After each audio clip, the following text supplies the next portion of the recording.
Chào mừng quý vị và các bạn quay lại với tình hình thời sự mới nhất trên kênh của Phú Ông Tin Tức. Hãy bấm like, đăng ký kênh và nhấn chuông thông báo để không bỏ lỡ những tin tức mới nhất về tình hình trong nước và quốc tế. Bây giờ chúng ta cùng điểm qua chủ đề chính có trong bản tin hôm nay. Bất ngờ vượt Mỹ và Trung Quốc, hàng Campuchia ùn đổ về Việt Nam.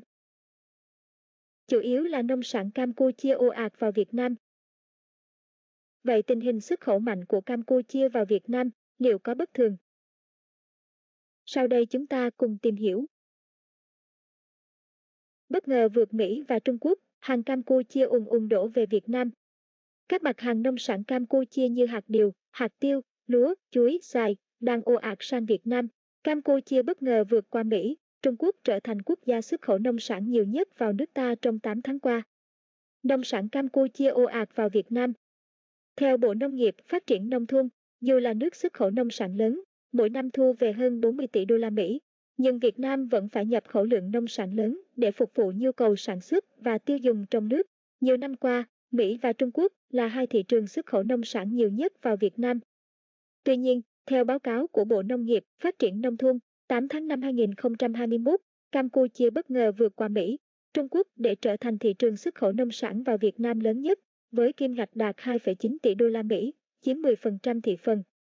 Thương vụ Campuchia tại Việt Nam cho biết, trong vòng 8 tháng, các mặt hàng nông sản Campuchia xuất khẩu sang Việt Nam đều tăng mạnh, lúa đạt hơn 2,38 triệu tấn, tăng gần 86% so với cùng kỳ năm ngoái, hạt tiêu khoảng 24.476 trên tổng số 24.847 tấn xuất khẩu của nước này.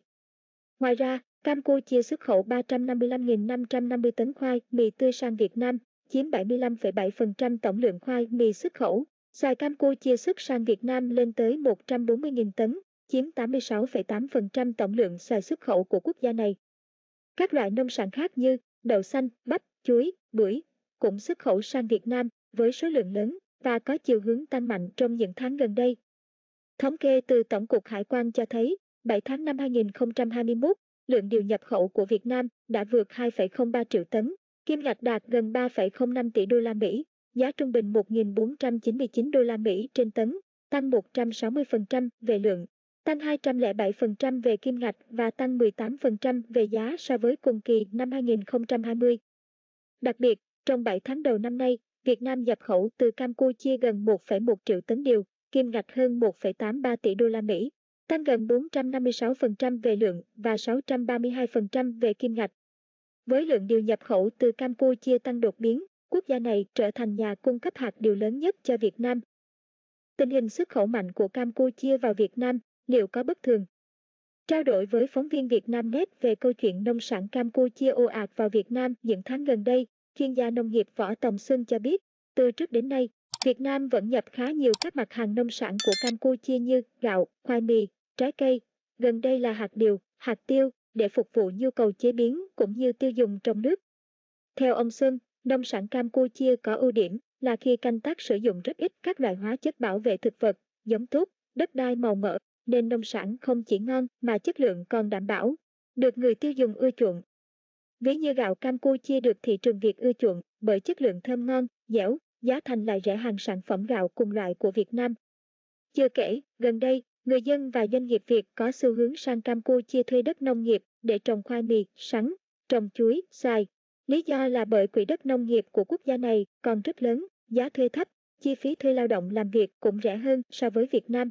Đến khi thu hoạch, những loại nông sản này được đưa trở lại Việt Nam để tiêu thụ. Như vậy, sẽ có lợi hơn về giá thành so với khi thuê đất nông nghiệp ở nước ta để sản xuất. Đây cũng là một phần lý do nông sản Campuchia xuất sang Việt Nam tăng mạnh như hiện nay, ông Xuân chia sẻ. Về nhập khẩu điều từ Campuchia tăng đột biến, ông Đặng Hoàng Giang, Tổng thư ký Hiệp hội Điều Việt Nam, Vinacast, bày tỏ phía Hiệp hội cũng bất ngờ về sự tăng trưởng bất thường này và đang rà soát các doanh nghiệp hội viên. Mới đây, Tổng cục Hải quan có văn bản gửi Cục Hải quan 8 tỉnh phía Nam về việc tăng cường kiểm tra xuất xứ điều thu nhập khẩu từ Campuchia để ngăn chặn hành vi gian lận, nhằm hưởng thuế suất ưu đãi.